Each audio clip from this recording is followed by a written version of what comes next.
বারবার প্রতিবার আমি আপনাদের বলি আয়ুর্বেদা গ্রহণ করুন। কেমিক্যালযুক্ত ওষুধের চক্করে পড়বেন না। এটা ফল তো তাড়াতাড়ি দেয়, কিন্তু এর প্রভাব পড়ে কখনো ঠিক না হওয়ার মতো সমস্যার।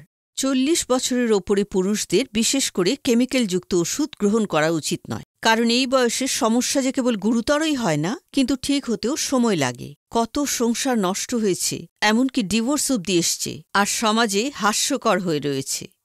আয়ুর্বেদে পুরুষদের সমস্যার জন্য বলা হয় এটা পিত্তদোষের জন্য হয়। যখন আমাদের শরীরে গরম বেশি হয়ে যায়, আয়ুর্বেদে এটাকে আগুন বলে, যা বেশি পরিমাণে হয়। তখন পুরুষদের সেই সব অংশের সঙ্গে যুক্ত টিস্যু সেগুলো ক্ষতিগ্রস্ত হয়। বয়সের সঙ্গে সঙ্গে এই সমস্যা আরও বেড়ে যায়। অনেক সময় বায়ুদোষের জন্যও পুরুষদের সেই সময় অনেক বেশি ব্যথা হওয়া, ইন্টারেস্টে ঘাটতি, জরুরি হরমোন কমে যাওয়া, এর শেপে গণ্ডগোলের সমস্যা হতে পারে।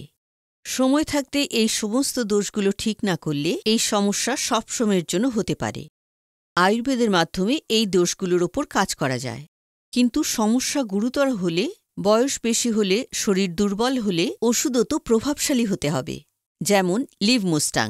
এই ওষুধ শুধুমাত্র আয়ুর্বেদিকই নয়, 3 মাস ধরে 60 জনেরও বেশি পুরুষের ওপরে ক্লিনিক্যাল টেস্ট করে বানানো হয়েছে, অর্থাৎ এটি ব্যবহারের জন্য একদম সুরক্ষিত। এতে আছে হিমালয়ের শিলাজিৎ, যা আপনাকে অনেক বেশি শক্তি দেয়, হর্নি গোডবিট জরুরি হরমোনসের সংখ্যা বাড়ায়, আর জরুরি অংশে রক্ত পৌঁছায়। আফ্রিকান জড়িবুটি মুলন্ডর লাভও আপনার এই ওষুধ থেকেই পাবেন, যা মুডস থেকে শুরু করে জরুরি হরমোনসের অভাব সমস্ত সমস্যায় সাহায্য করে। বায়ু পিত্তদোষের জন্য যে কেউ এই ওষুধ নিতে পারেন। একটা বয়সের পরে আমাদের শরীরের শক্তি কমে যায়, ক্লান্তি বেশি হতে থাকে।